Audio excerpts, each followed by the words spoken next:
After 60, weak legs don't send you a message first.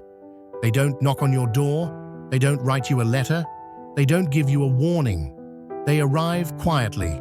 And then one day, you notice, standing up from your favorite chair takes longer than it used to.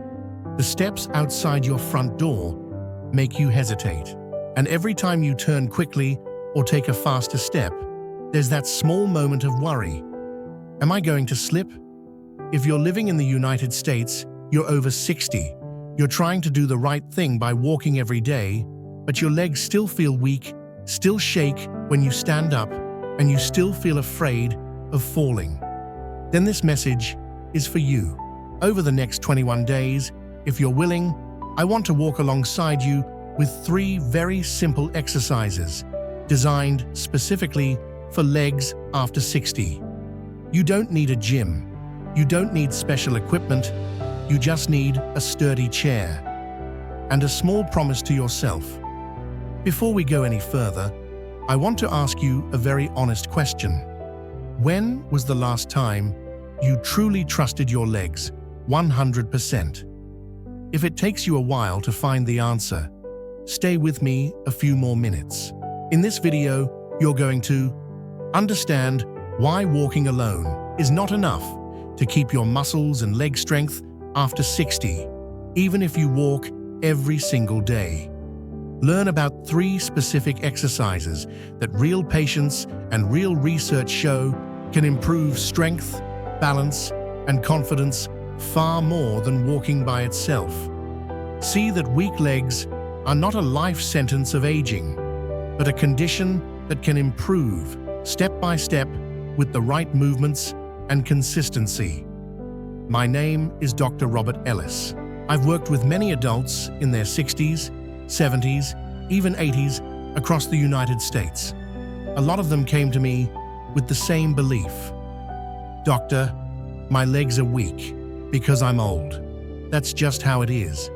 But after a few weeks, a few months of the right exercises, many of them came back and said, Doctor, I wish I had known this earlier. Today, I don't want you to have to say that sentence years from now. I want you to hear it now, while you can still do something about it. Before we continue, do something small for me and for yourself. Say out loud, or just in your mind, I'm still here, and I'm willing to give my legs a chance. And if you're watching this on YouTube, I'd love for you to comment, how old are you, and which state are you watching from? My team and I read those comments. Every age, every city, every town is not just a number. It's a life. It's a story. Now let's talk about the first hard truth. Weak legs after 60 are not just old age. In the clinic, I hear a very familiar line. Doctor, my legs are weak because I'm getting old. I just have to accept it. Modern medicine paints a clearer picture. As we pass our 50s and 60s, our bodies start facing something called sarcopenia. That's a medical word for a very human problem, a gradual loss of muscle mass and strength over time. But here's what matters to you. Sarcopenia doesn't just happen out of nowhere. It speeds up when we move less and when our muscles are not challenged with enough resistance. In simple words, when our muscles don't have to work hard, they slowly fade. Your muscles are a bit like a savings account.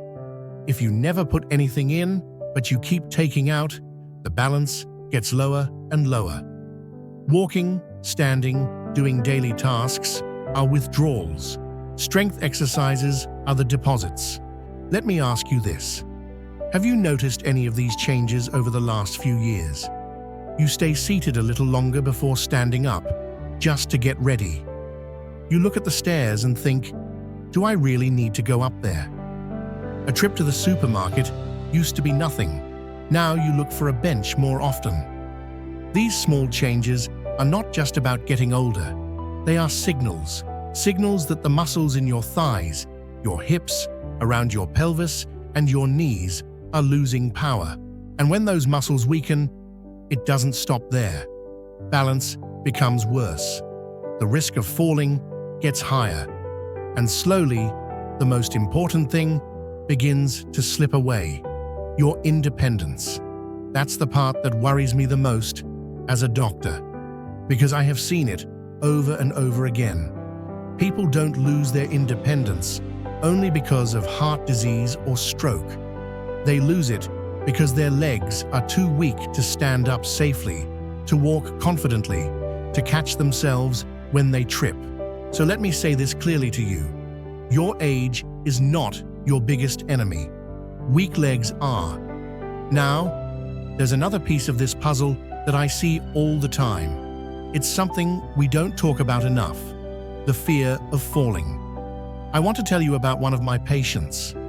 Let's call him James. He's 74, from Ohio. James doesn't have severe heart failure. He doesn't have advanced cancer. He didn't just have a major stroke. What holds him back is one thing: he is afraid of falling. One day, he slipped in the bathroom. He didn't break a bone. He didn't need surgery. But the memory stayed with him. After that day, he started going out less. He stopped walking around the neighborhood.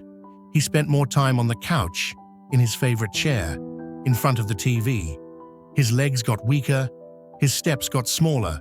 His world got smaller too. Research shows that many older adults live with a quiet fear of falling, even if they haven't had a serious fall. That fear often makes them cut back on activities. They avoid going out. They avoid stairs, uneven ground, crowded places. And when activity goes down, muscles weaken even faster. Balance gets worse. The risk of falling increases, which then makes the fear even stronger. Do you see the circle? Less movement, weaker legs, more fear, and back around again. Let me ask you gently, have you ever said no to a social event because you were worried about the steps? Have you ever avoided a bigger supermarket because you were afraid of the shiny, slippery floor? Have you noticed yourself gripping the railing tighter on the stairs, even if nothing bad has happened yet? If any of that sounds familiar, you are not alone. And more importantly, you are not stuck. The 3 exercises I'm going to teach you are not just for your muscles. They're for your nervous system. They're for your balance. They're for your confidence. When my patients practice these moves regularly, many of them say something like, "Doctor, I'm still careful, but I don't feel frozen by fear anymore when I step off the curb."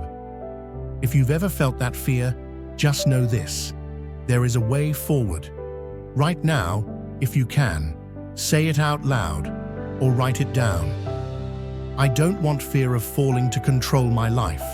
If you were watching this on YouTube, I would ask you to comment a single word: afraid. Not to embarrass you, but to let you see that so many others are in the same boat. When we name the fear, we can start working on it. Now let's talk about walking. I know many of you already walk daily. You might say to me, "Doctor, I walk 30 minutes every day. Surely that's enough, right?" Walking is wonderful. It helps your heart. It lifts your mood. It keeps your joints from getting too stiff. Please hear me clearly. I do not want you to stop walking. But here's the part that most people never get told. Walking is not a strength training program for your legs. When you walk, your leg muscles are working, but only at a light to moderate level. Your body weight is shared between both legs. The movement is smooth and repetitive. There is no moment where the muscle has to push much harder than usual and hold that effort. To rebuild strength, especially after 60, your muscles need just a bit more challenge. They need to feel a slightly heavier load or hold a position a little longer in a controlled way. Research on older adults shows this very clearly. Strength or resistance exercises for the legs can increase muscle strength, improve bone density, reduce the risk of falls, improve the ability to stand up, climb steps, and walk with confidence. Groups who only walk, even if they walk regularly, simply do not gain the same improvements in leg strength or balance.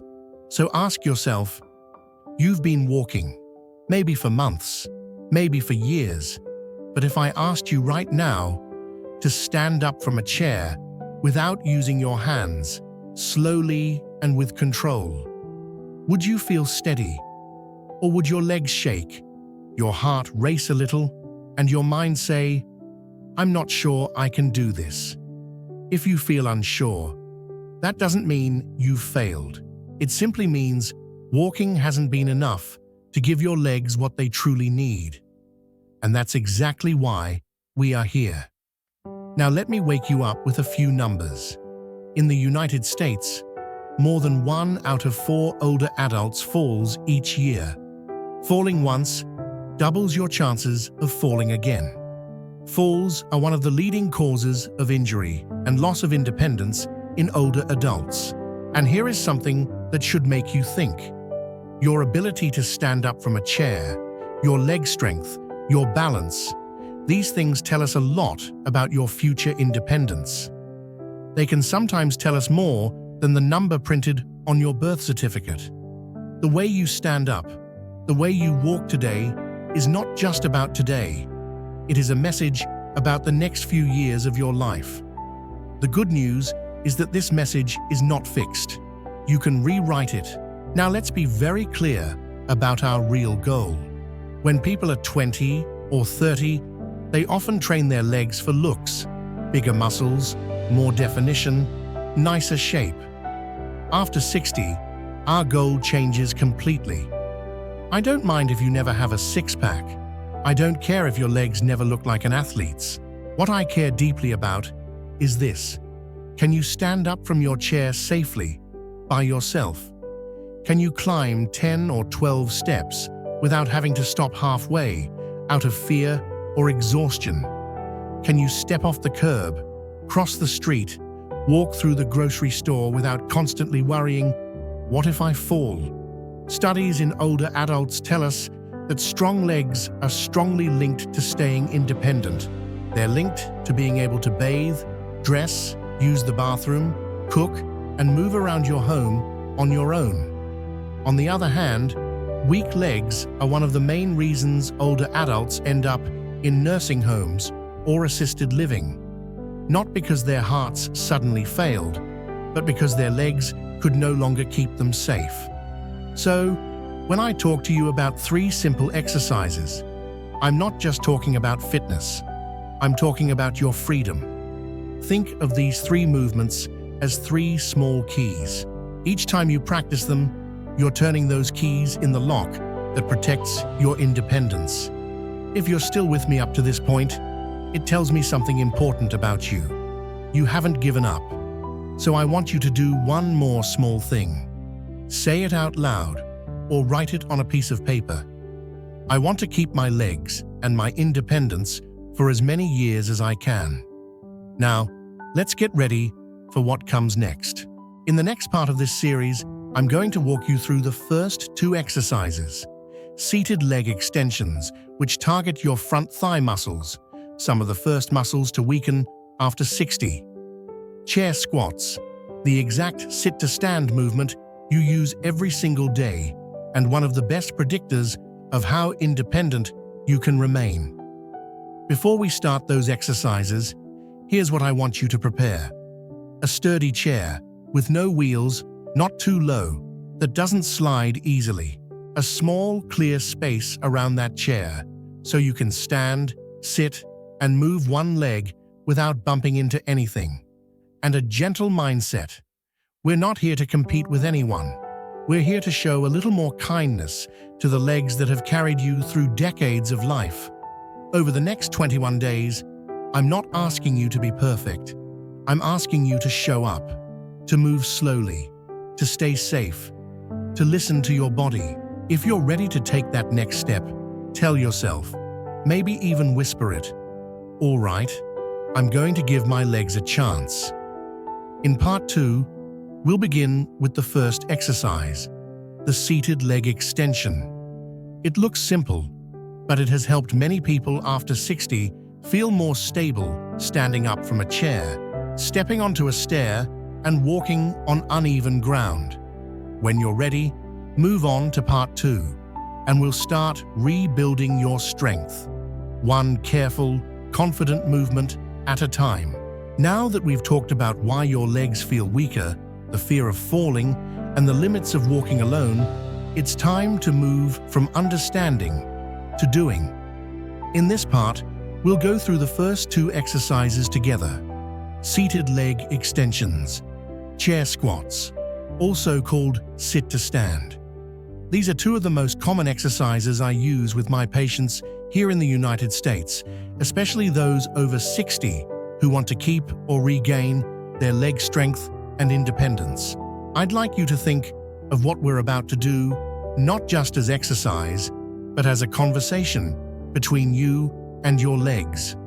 Let's start with the first exercise, the seated leg extension. We begin with a muscle group that most people underestimate, the front thigh muscles, also called the quadriceps.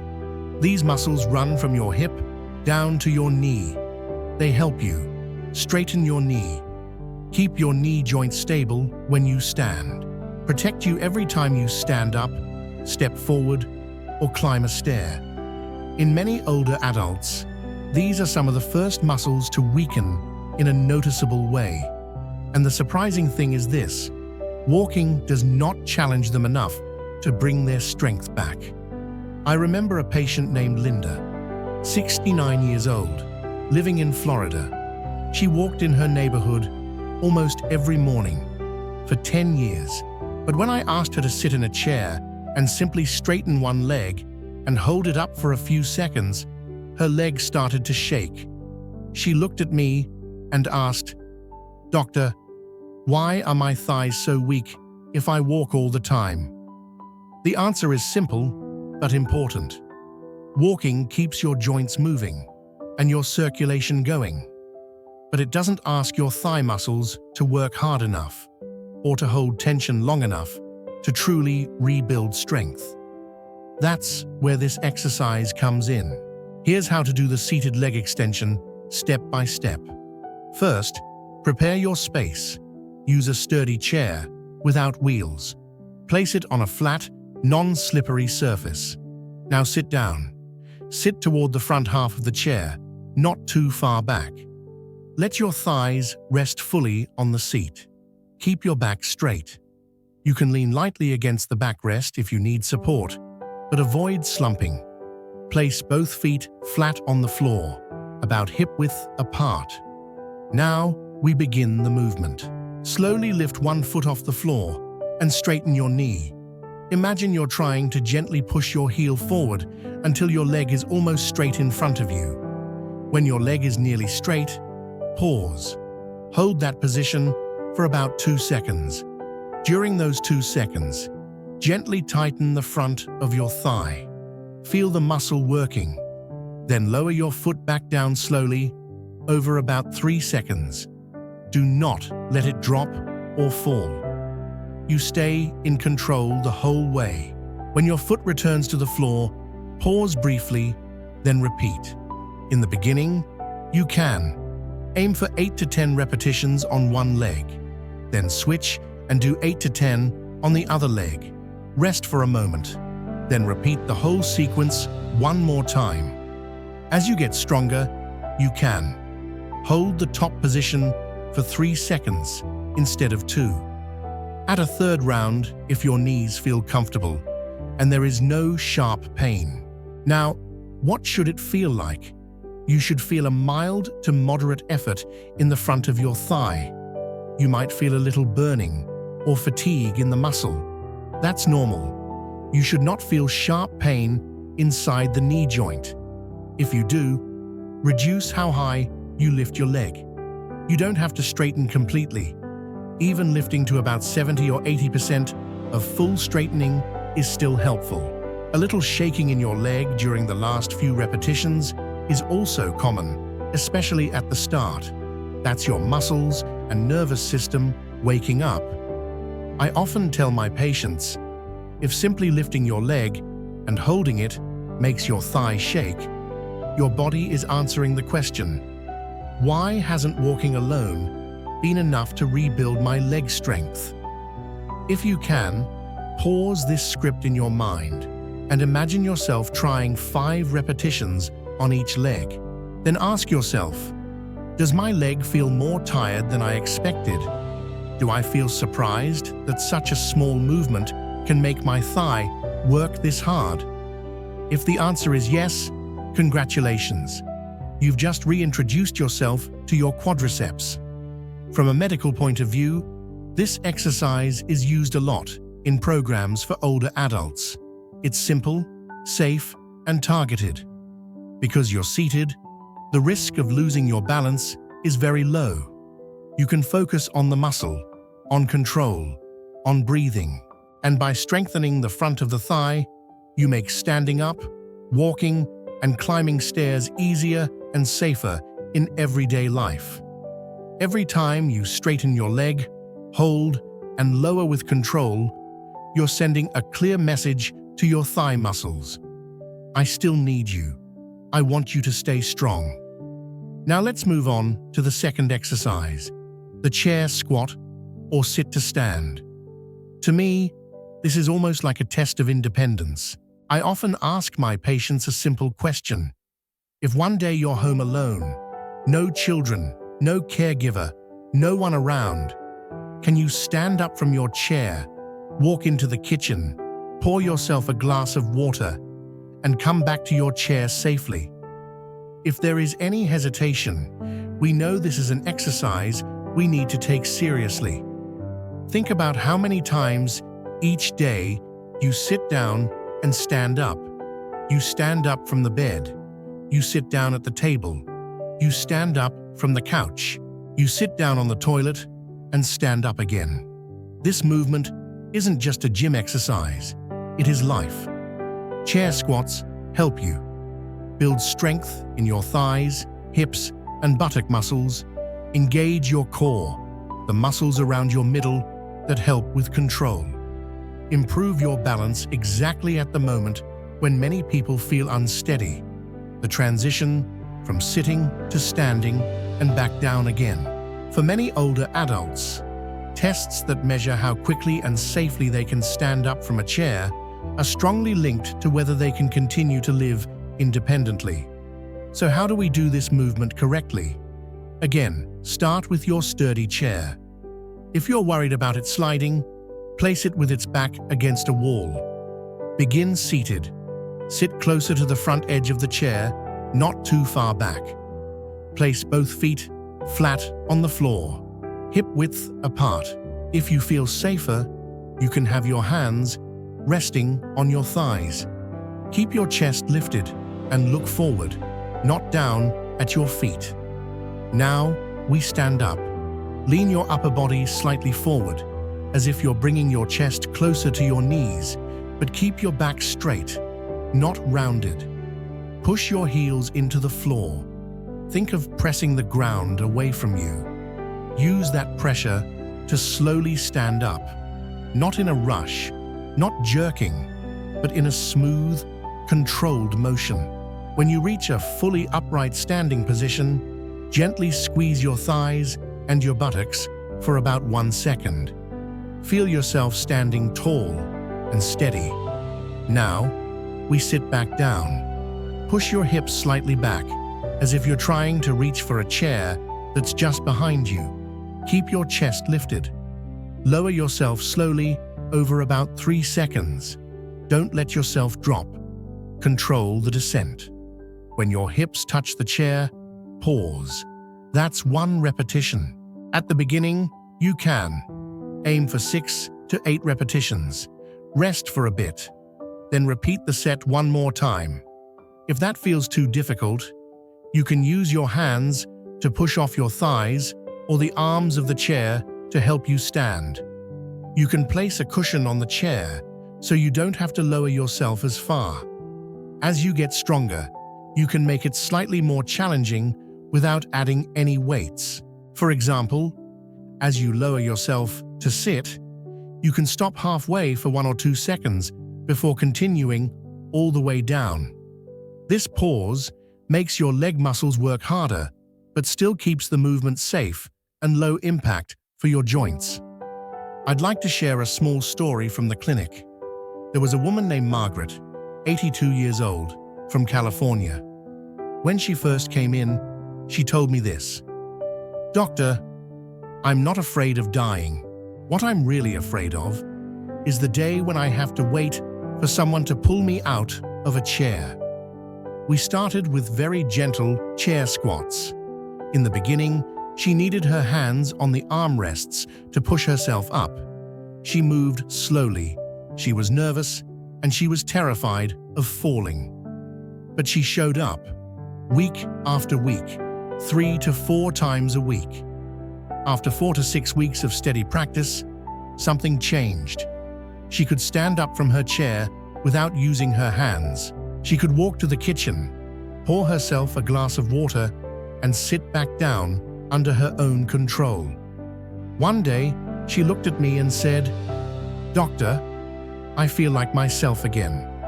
That moment is why I believe so strongly in this exercise. From a professional standpoint, many sources now say that leg strength, especially in movements like standing up from a chair, is closely tied to long-term independence. People who take a very long time to stand up from a chair or who can't do it without help are more likely to need hospital care, struggle more with daily tasks, end up needing long-term assistance earlier than they'd like.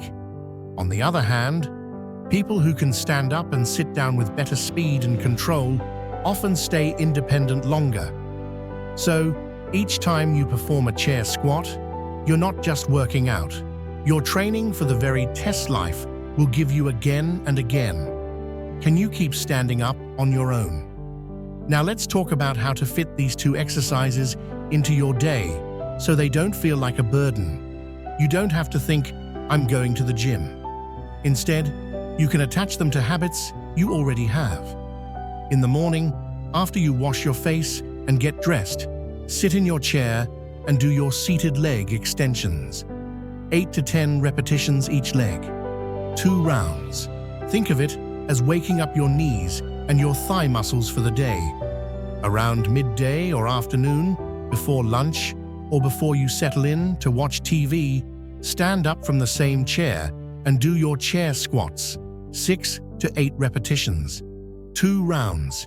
Think to yourself, every one of these stands is a small vote for my future independence. You don't need to do a lot all at once. The secret is not intensity. The secret is consistency with good quality movement. Before we move on to the 3rd exercise in the next part, I'd like you to ask yourself a few honest questions. Today, if I had to, could I stand up from my chair safely without using my hands? When I straighten one leg and hold it for a couple of seconds, does it shake or tire quickly? Am I avoiding low chairs, steps, or certain activities because I'm worried I won't be able to stand up easily? Your answers are not a judgment. They are simply your starting point. And no starting point is too late to begin. If you feel that these 2 exercises are something you can try, make a small promise to yourself for the next 7 days. It could be, for the next 7 days, I will do my leg extensions twice a day and my chair squats once a day. Or, every day, I will give my legs 10 minutes of focused attention. Writing that down, or saying it out loud, is a way of telling yourself, I choose action, not just information. In the next part, we'll cover the 3rd exercise, standing on one leg with the support of a chair. It looks simple, but it's one of the most powerful ways to train your balance and reduce your risk of falling. We'll then put all 3 exercises together into a clear, simple 21-day plan, so you always know what to do.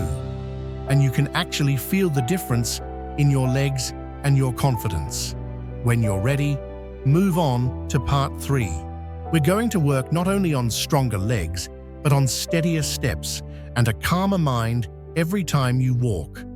In the first two parts, we talked about why your legs feel weaker, why walking is good, but not enough, and how two simple exercises, seated leg extensions and chair squats, can begin to rebuild your strength.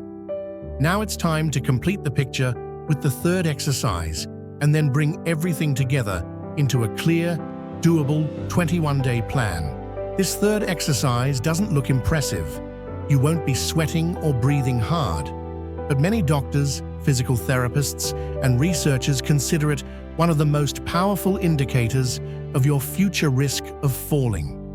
It's called the single leg stand with support. Think back for a moment. Most falls don't happen when you're standing still with both feet firmly planted. They happen in transitions, when you step off a curb, when you turn quickly because someone calls your name, when you step around a rug, a pet, or a grandchild's toy on the floor. In those moments, whether you notice it or not, your entire body weight is briefly on one leg. If the muscles around your hips, your ankle, and your core aren't ready, and if your balance systems are sluggish, that's when you stumble. Research has shown that the ability to stand on one leg, even for a short time, is closely linked to fall risk and even longer-term health in older adults. People who can't hold a single leg stance for more than a few seconds tend to have a higher risk of injurious falls. But here's the part that matters to you. We can train this. Let me show you how to do the single leg stand safely with the support of a chair or counter.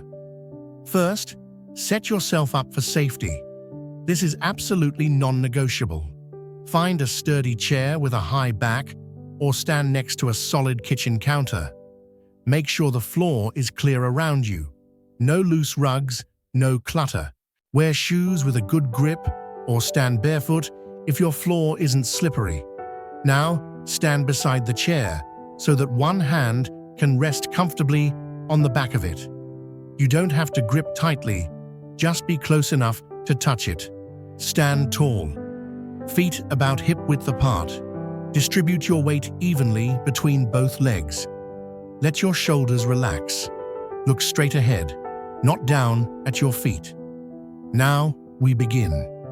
Gently shift your weight onto the leg that's closest to the chair. Feel more pressure under that foot. When you feel stable, slowly lift the other foot just a few inches off the floor. You don't have to lift high. Even an inch or two is enough. Keep your gaze forward. Keep your chest open. Breathe. Your free hand can stay relaxed by your side. The hand nearest the chair can lightly hold or touch the back of the chair. Try to hold this position for 10 to 20 seconds. If you feel yourself wobbling, that's normal. That's actually part of the training. Your body is learning how to make tiny adjustments to keep you upright. If at any moment you feel unsafe, gently place your raised foot back on the floor and rest. After you finish on one side, slowly lower your foot, shift your weight back to center, and then turn to do the same thing on the other leg. At the beginning, aim for 2 to 3 rounds on each leg. So, for example, stand on the right leg for 10-15 seconds. Rest.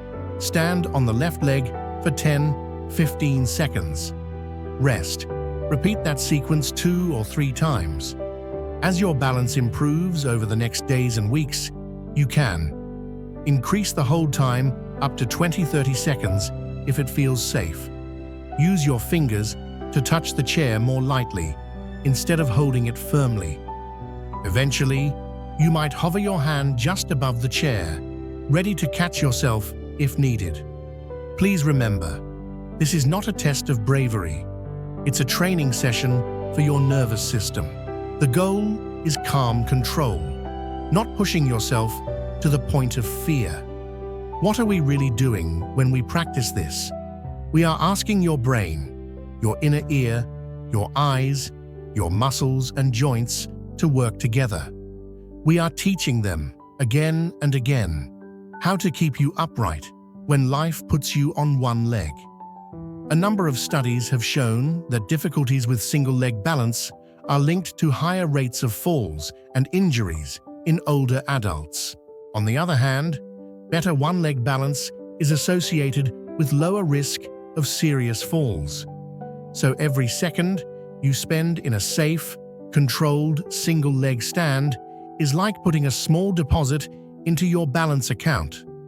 Now I want to connect this to something we talked about earlier, the fear of falling. Many older adults start avoiding activities because they're afraid of falling. They stop going for walks in the park. They say no to invitations that involve stairs or uneven ground. They move less, stay home more, and sit longer. Studies have found that this activity restriction because of fear can actually make people more frail over time. Less movement leads to weaker muscles, worse balance, more stiffness, and ironically, a higher risk of falling. That's the cruel irony. Fear of falling makes you do less. Doing less makes your legs and balance weaker. And that makes falls more likely. When you practice the single leg stand with support, even for a few seconds at a time, you are doing something very important psychologically. You are showing your brain, yes, this is a little challenging. Yes, I might wobble, but I am not helpless. I can practice. I can improve. Let me share a short story. I once worked with a woman named Carol, 76, who refused to walk on grass. She would walk on sidewalks, in supermarkets, even on gravel if she had to, but grass terrified her. She'd had one minor slip at a family picnic years ago, and ever since then, she avoided lawns completely. We started with two things, chair squats and supported single-leg stands. We didn't touch grass for weeks, but as her legs grew stronger and her balance improved, something shifted. One day, during a session, she looked at me and said, "Doctor, I think I'm ready to take 3 steps on the grass in my backyard." We went outside together. She took those 3 steps. Nothing dramatic happened. No fall, no ambulance. She turned back, smiled, and said, "That felt like I just climbed a mountain." It wasn't the grass that changed. It was her body. And just as importantly, it was her mind. That's the quiet power of these simple exercises. Now let's bring everything together into a 21-day plan you can actually follow. You don't need a complicated schedule. You don't need to train for an hour a day. In fact, for most people, 10 to 20 minutes is enough, as long as you show up regularly and move with attention. Here's one possible structure you can use for 21 days. Days 1 to 7. Wake up your legs and build familiarity. On most days, aim for seated leg extensions. 2 rounds of 8 to 10 repetitions on each leg. Chair squats. 2 rounds of 6-8 repetitions. Single leg stands with support. 2 rounds of 10-15 seconds on each leg. The goal in this first week is not to push hard. The goal is to learn the movements, feel the muscles working, and let your body adjust to this new routine. Days 8 to 14, gently increase the challenge. If the first week feels manageable, you can now add a little more demand, very gradually. For seated leg extensions, try holding at the top for 3 seconds instead of 2. For chair squats, on the way down, pause halfway for 1-2 seconds before sitting fully. This makes your muscles work more without putting extra impact on your joints. For single leg stands, gently lighten your hand contact on the chair or counter. Aim for 15-20 seconds per side if it feels safe. You still don't need to chase perfection. You just want to give your muscles, joints, and nervous system a little more to work with. Days 15 to 21, consolidate and observe. In the final week, you don't necessarily need to increase anything further. Instead, focus on consistency, smooth, controlled motion. Paying attention to how your daily life feels. Ask yourself, is it easier to stand up from my favorite chair than it was 2 weeks ago? Do I feel a little more secure going up a couple of steps? Am I still avoiding certain situations as much as before? Or do I feel a bit more willing to try? These changes might be subtle. You might notice them most when you're not thinking about exercise at all, when you get up to answer the phone, or step over a pet, or reach for something on a high shelf. I encourage you to keep a small journal during these 21 days. Just 1 or 2 lines each day. For example, Day 3, leg extensions felt easier today. Day 9, tried a pause in my squats, a bit harder, but no pain. Day 17, walked across the parking lot without thinking about every step. Those little notes will remind you that progress is happening even when it's quiet and slow. Now let's talk honestly about what this 21-day plan is and what it isn't. It is not a magic trick.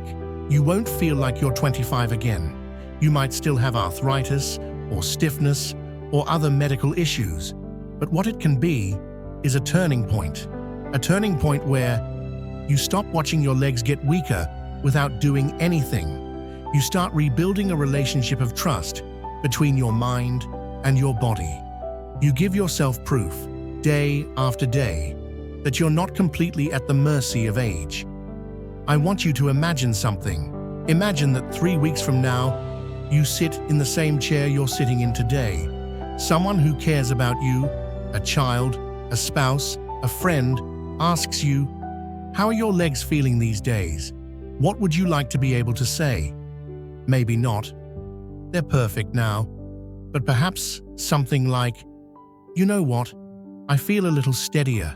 Standing up isn't as hard. I don't think about falling all the time anymore." That's a very real, very meaningful victory. Before we finish, there's one more thing I want you to remember. Growing older is not a failure. You have earned your age. You have lived a life full of steps, some easy, some painful, many unforgettable. But you do not have to surrender your legs without a fight. Yes, age affects us all. But inactivity, fear, and giving up affect us even more. Every seated leg extension, every careful chair squat, every supported single leg stand is you choosing not to give up. If we were on YouTube right now, I would invite you to write one sentence in the comments. I'm starting my 21-day leg journey today. Not tomorrow, not someday, today. And if you know someone, a friend, a sibling, a neighbor, who shuffles their feet, holds the railing too tightly, or says, "I'm afraid I'll fall," send this program to them. Sometimes all it takes is one person saying, "Let's do this together," to change the course of 2 lives. As Dr. Robert Ellis, I can give you guidance, structure, and encouragement. But the most important work will be done by you. In your home, with your chair, with your 2 legs, 1 repetition at a time. So here's your invitation. Stand next to your chair. Place your hand on the backrest. Lift 1 foot a little off the floor. Hold, breathe, and tell yourself, quietly but firmly, "I am not finished yet. These legs still have places to go."